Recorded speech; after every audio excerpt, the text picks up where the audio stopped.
When I was a kid, the disaster we worried about most was a nuclear war. That's why we had a barrel like this down in our basement filled with cans of food and water. When the nuclear attack came, we were supposed to go downstairs, hunker down, and eat out of that barrel. Today, the greatest risk of global catastrophe doesn't look like this. Instead, it looks like this.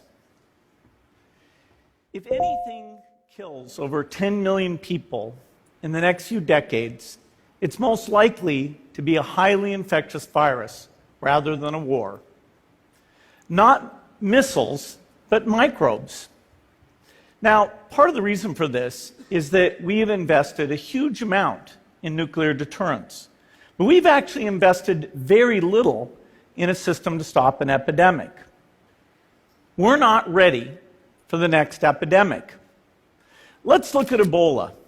I'm sure all of you read about it in the newspaper. Lots of tough challenges. I followed it carefully through the case analysis tools we use to track polio eradication. And as you look at what went on, the problem wasn't that there was a system that didn't work well enough. The problem was that we didn't have a system at all. In fact, there are some pretty obvious key missing pieces. We didn't have a group of epidemiologists ready to go who would have gone, seen what the disease was, see how far it had spread. The case reports came in on paper. It was very delayed before they were put online, and they were extremely inaccurate. We didn't have a medical team ready to go. We didn't have a way of preparing people. Now, Médecins Sans Frontières did a great job orchestrating volunteers, but even so, we were far slower than we should have been getting the thousands of workers into these countries. And a large epidemic would require us to have hundreds of thousands of workers. There was no one there to look at treatment approaches, no one to look at the diagnostics, no one to figure out what tools should be used.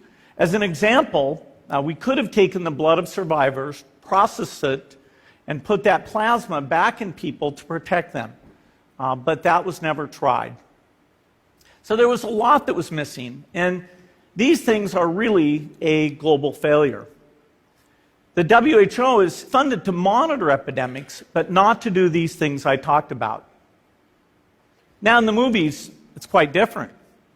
There's a group of handsome epidemiologists ready to go. They move in, they save the day, but that's just pure Hollywood. The failure to prepare could allow the next epidemic to be dramatically more devastating than Ebola. Let's look at the progression of Ebola over this year. About 10,000 people died, and nearly all were in the 3 West African countries. There's 3 reasons why it didn't spread more. The first is there was a lot of heroic work by the health workers. They found the people and they prevented more infections. The second is the nature of the virus. Ebola does not spread through the air. And by the time you're contagious, most people are so sick that they're bedridden. Third, it didn't get into many urban areas, and that was just luck. If it had gotten into a lot more urban areas, the case numbers would have been much larger. So next time, we might not be so lucky. You can have a virus where people feel well enough while they're infectious that they get on a plane or they go to a market. The source of the virus could be a natural epidemic like Ebola, or it could be bioterrorism. And so there are things that would literally make things 1,000 times worse.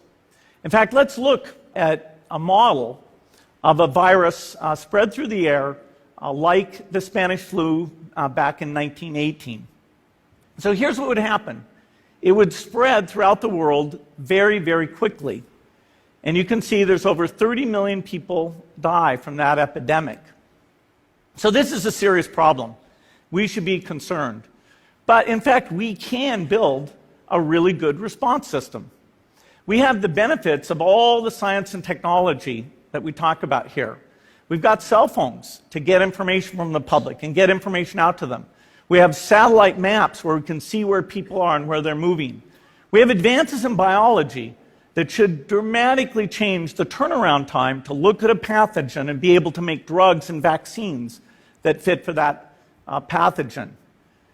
So we can have tools, but those tools need to be put into an overall global health system, and we need preparedness. The best lessons, I think, on how to get prepared are, again, what we do for war. For soldiers, we have full-time waiting to go. We have reserves that can scale us up to large numbers. NATO has a mobile unit that can deploy very rapidly. NATO does a lot of war games to check, are people well trained? Do they understand about fuel and logistics and the same radio frequencies? So they are absolutely ready to go. So those are the kinds of things we need to deal with an epidemic. What are the key pieces? First is we need strong health systems in poor countries. That's where mothers can give birth safely, kids can get all their vaccines, but also where we'll see the outbreak very early on. We need a medical reserve corps. Lots of people who've got the training and background who are ready to go with the expertise.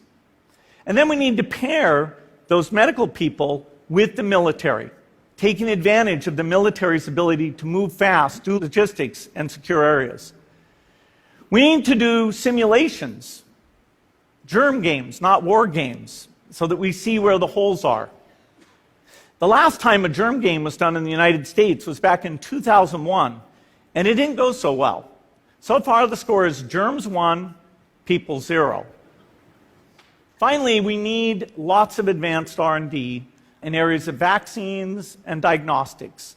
There are some big breakthroughs, like adeno-associated virus, that could work very, very quickly. Now, I don't have an exact budget for what this would cost, but I'm quite sure it's very modest compared to the potential harm. The World Bank estimates that if we have a worldwide flu epidemic, global wealth will go down by over $3 trillion, and we'd have millions and millions of deaths.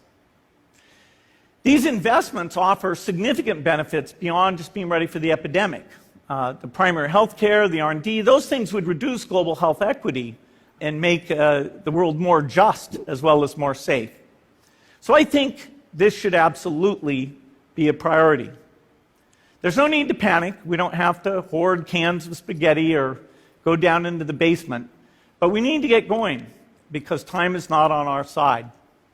In fact, if there's one positive thing that can come out of the Ebola epidemic, it's that it can serve as an early warning, a wake-up call to get ready. If we start now, we can be ready for the next epidemic. Thank you.